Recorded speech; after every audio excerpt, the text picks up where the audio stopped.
14 अप्रैल से आज तक हरियाणा की बेहतर पुलिस, निकम्मी पुलिस, उसको क्या कहा जाए ये समझ में नहीं आता है। आज तक थाना तय नहीं कर पाया है कि हमारे परिवार को, हमारे मृतक परिवार को न्याय किस थाने के माध्यम से मिलेगा। नमस्कार, मैं हूं विष्णु दयाल और आप मेरे साथ देख रहे हैं पब्लिक मीडिया न्यूज।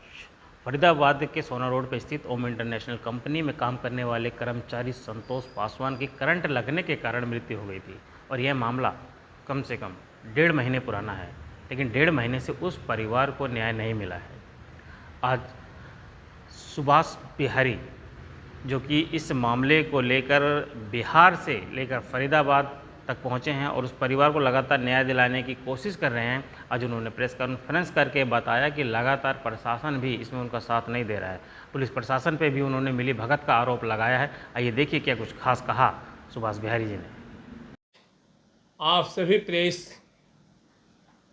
बंधु को जो बुलाया गया है, हमारे फरीदाबाद हरियाणा में हमारे मजदूर साथी संतोष पासवान का ओम इंटरनेशनल प्राइवेट लिमिटेड में कार्य करते हुए करंट लगने की वजह से उसकी मौत हुई और ओम इंटरनेशनल के प्राइवेट लिमिटेड के मालिक सत्येंद्र जैन और विजय जैन के द्वारा ओम सिद्धि विनायक अस्पताल में उसको एडमिट कराया गया, जहां मुझे लगता है कि उस अस्पताल में उसका सही उपचार का कोई व्यवस्था नहीं था। कोई डॉक्टर वैसा नहीं, स्पेशलिस्ट था जिसके द्वारा उसका सही इलाज हो सकता था।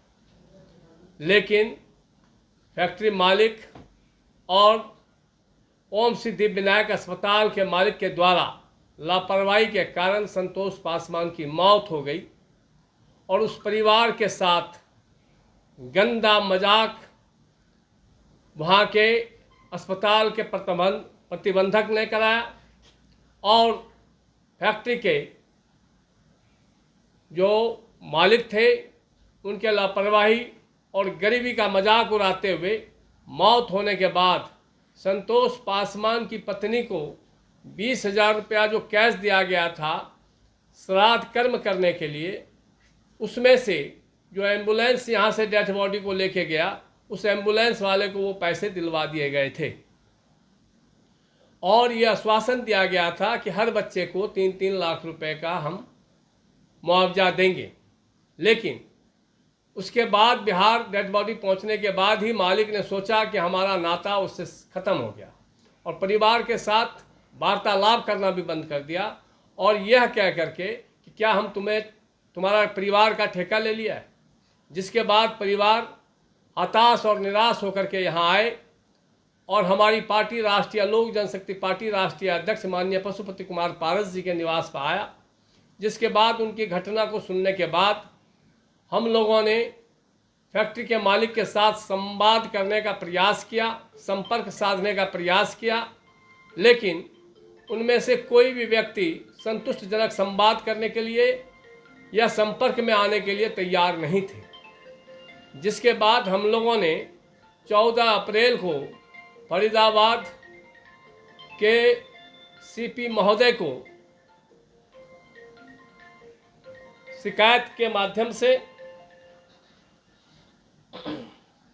यह जानकारी दिया।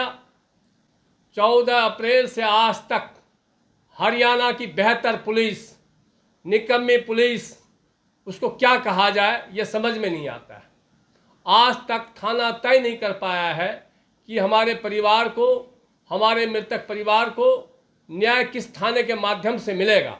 और अगर थाना तय कर लिया गया है तो हमारी शिकायत के बाद आज ओम सिद्धि विनायक के अस्पताल के मालिक, जो मौत का अस्पताल है, सिर्फ अपने पैसे की कमाई करने के लिए वो अस्पताल खोला हुआ है।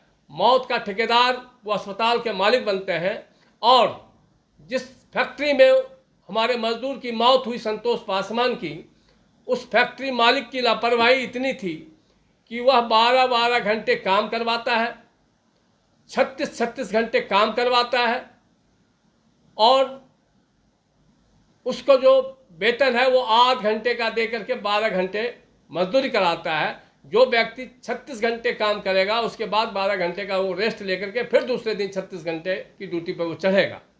ऐसा फरीदाबाद के अधिकतर फैक्ट्रियों में मजदूरों का शोषण हो रहा है, मजदूरों के अधिकारों का हनन हो रहा है, जिसको हम लोग चिन्हित कर रहे हैं। और इस केस के माध्यम से ऐसे बहुत सारी फैक्ट्रियां सामने आई हैं और मालिक और अस्पताल के द्वारा ये बहुत लंबे समय से खेल चल रहा है कि कोई घटना अगर हो तो अस्पताल में ले जाएं, प्रशासनिक कार्रवाई ना हो, पुलिस को सूचना नहीं देना पड़े, और अगर देना भी पड़े तो वो सेवा मुहैया करा करके उसका निपापोती कर दिए जाते हैं।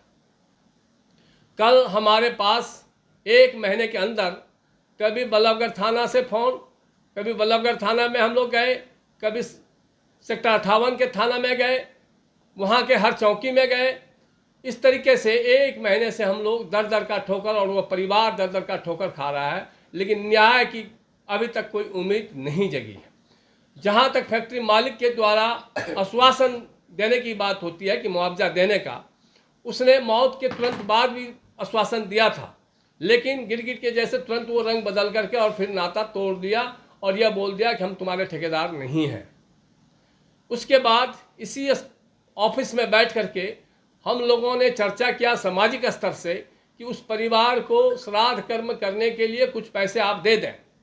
मालिक ने खुद तय किया कि हम 50,000 रुपया उस परिवार को देंगे, लेकिन घर जा करके दूसरे दिन, जिस दिन उसके अकाउंट्स में पैसे लगाने थे, वो मुकर गए और बड़ी आग्रह करने के बाद, बड़ी प्रार्थना करने के बाद उस परिवार के अकाउंट्स में 20,000 रुपये लगाया। आज अगर कोई फैसला होगा तो निश्चित रूप से वो न्याय प्रक्रिया के तहत होगा, न्याय संगत में फैसला होगा और सम्मानित फैसला होगा। जो परिवार का उचित मुआवजा बनता है उस सिद्धि विनायक के अस्पताल के द्वारा भी और ओम इंटरनेशनल के मालिक के द्वारा भी उस परिवार को सम्मानजनक और उचित मुआवजा मिले, यह हमारी मांग है। और प्रशासन इसलिए हाथ पे हाथ रख के बैठे कि हम फैसला करेंगे, हमें मुआवजा मिलेगा, इसके लिए वो कार्रवाई नहीं करे। इससे हरियाणा पुलिस का चरित्र और चेहरा साफ दिखता है कि वो मालिक से मिले हुए होते हैं, मजदूर के हित में काम नहीं करना चाहते हैं। हम लोगों का यहाँ का सिस्टम इतना बिगड़ा हुआ है कि वो मालिक के सहारे पे कि हमारी बात हो रही है तो कार्रवाई रोक देंगे।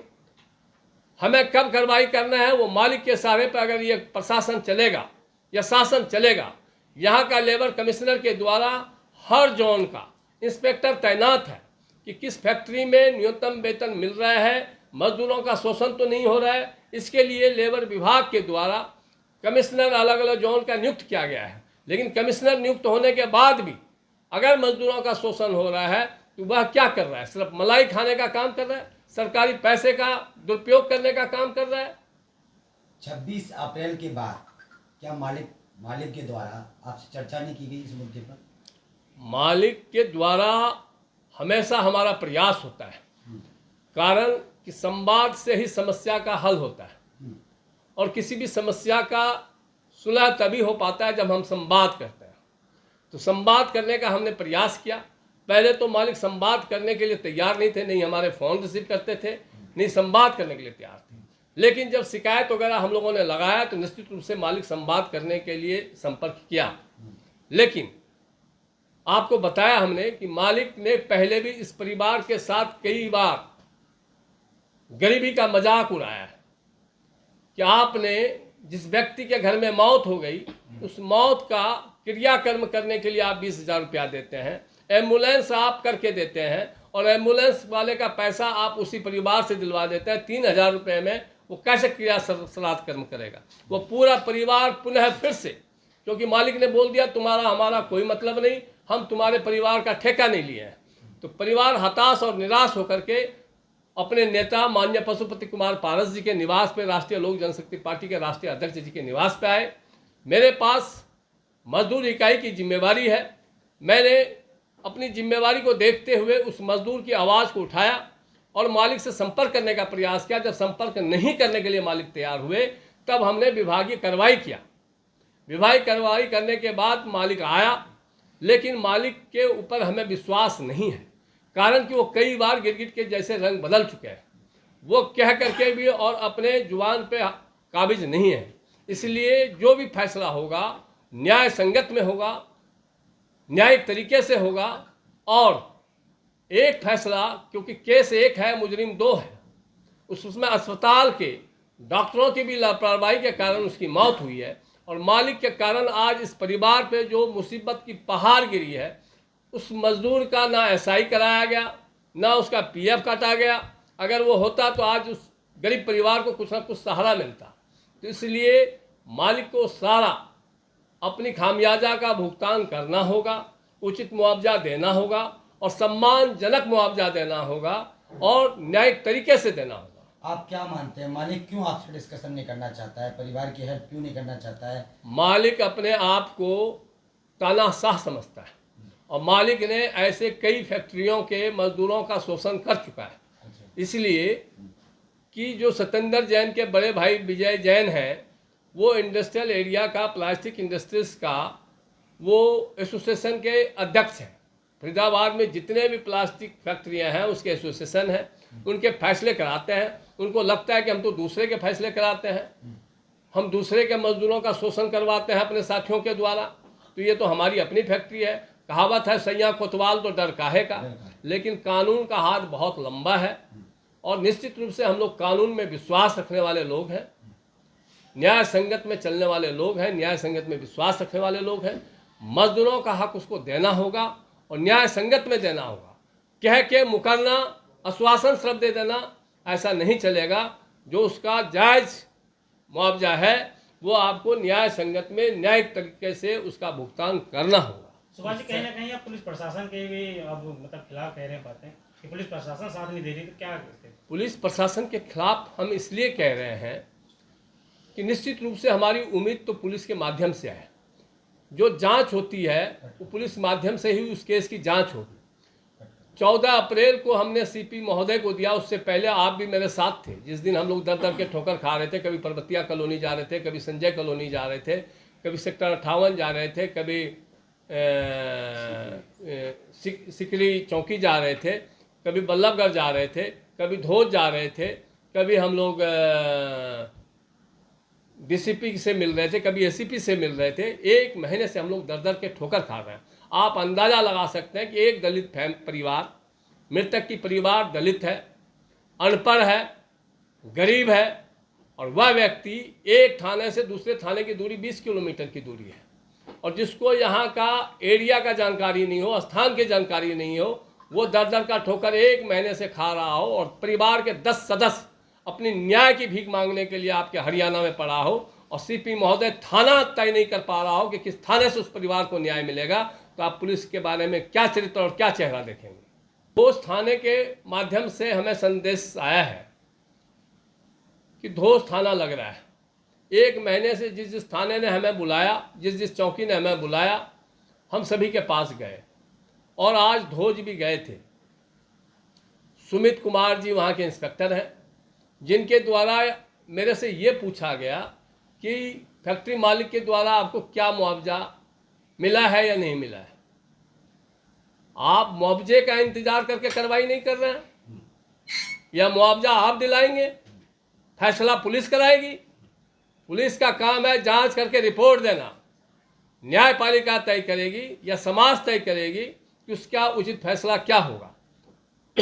सामाजिक लोग हम लोग हैं, समाज के और भी यहाँ के स्थानीय बहुत लोग हैं। हमारे साथ पहले दिन भी फरीदाबाद के 102 प्रधानों के प्रधान सूरजपाल भूरा जी भी हमारे साथ गए थे। हमारे बाईं ओर हमारे राष्ट्रीय उपाध्यक्ष फरीदाबाद से ही हैं अमित पाल सिंह जी, हमारे दाईं ओर सूद साहब हैं, ये भी इंडस्ट्रियल एरिया में अपनी पैठ रखने वाले लोग हैं और प्रबुद्ध लोग हैं, ज्ञानी लोग हैं।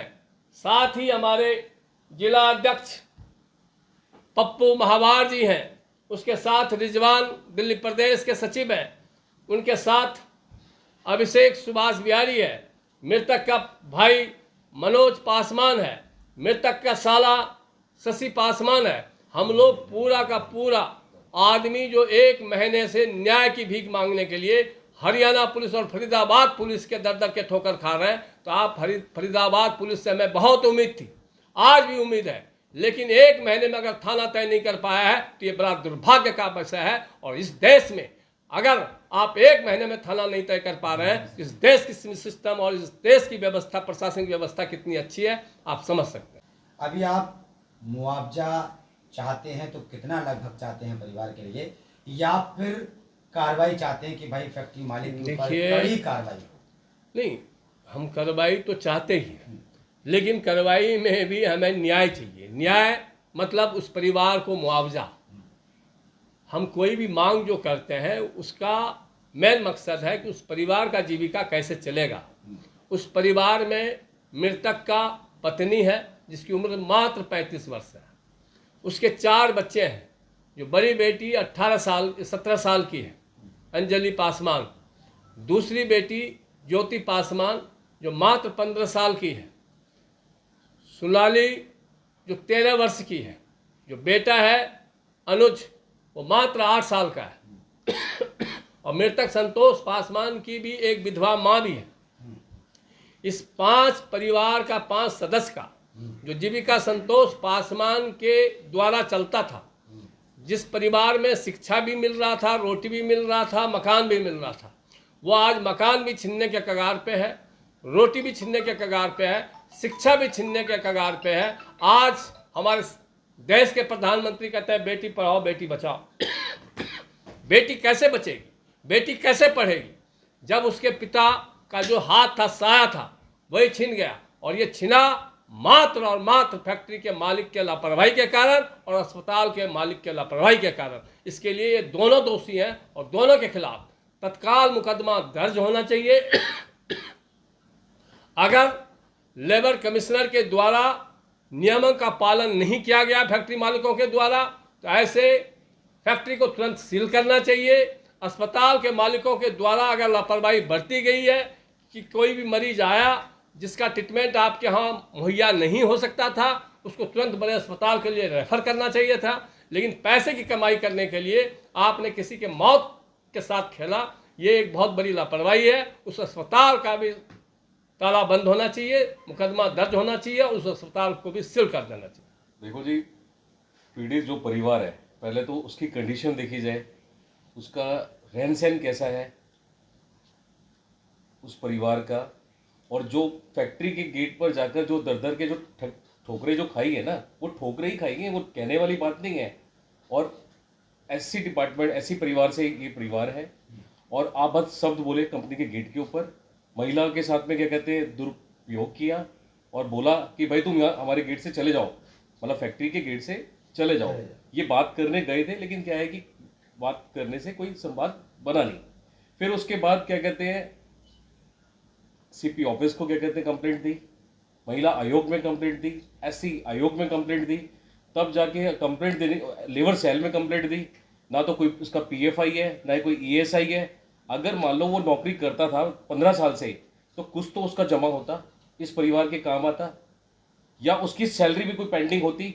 26 तारीख को वो एक्सपायर हुआ है अप्रैल में, तो भैया उसका जो इतना बड़ा परिवार चलाता था 5 आदमी का और अपने बच्चों का एजुकेशन देता था और घर का बड़ा मुखिया था, तो कुछ तो उसका बैलेंस फैक्ट्री के अंदर भी जमा होगा।